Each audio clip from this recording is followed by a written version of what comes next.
அதாவது இதே கேரளா மாநிலம் திருச்சூரில் வந்து 3 ஏடிஎம்களில் வந்து கொள்ளையடிக்கப்பட்ட பணத்தை கண்டெய்னர் லாரியில் உள்ள சொகுசு காரில் ஏற்றி கொண்டு அந்த வாகனம் வந்து சேலம் கோவை தேசிய நெடுஞ்சாலையில் வந்து கொண்டிருந்த போது நாமக்கல் மாவட்ட கண்காணிப்பாளர் காவல்துறை கண்காணிப்பாளர்களுக்கு கிடைத்த தகவலின் அடிப்படையில் வந்து சோதனையில் ஈடுபட்டிருந்தனர். அப்போது வாகன சோதனையில் நிற்காமல் சென்ற வாகனம் வந்து 4-5 வாகனத்தை இடித்துவிட்டு நிற்காமல் சென்றுள்ளது. அப்பொழுது அந்த வழியாக போலீசார் வந்து சினிமா பாணியில் துரத்தி பிடித்து வந்த சமூக வலைதளங்கள் வந்து இந்த சிசிடிவி காட்சிகள் வந்து இப்போ வைரலாகி வருகிறது.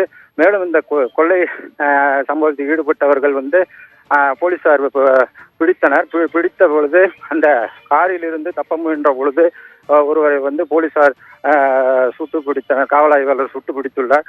இதனை அடுத்து இந்த சம்பவம் நடந்த இடத்துல வந்து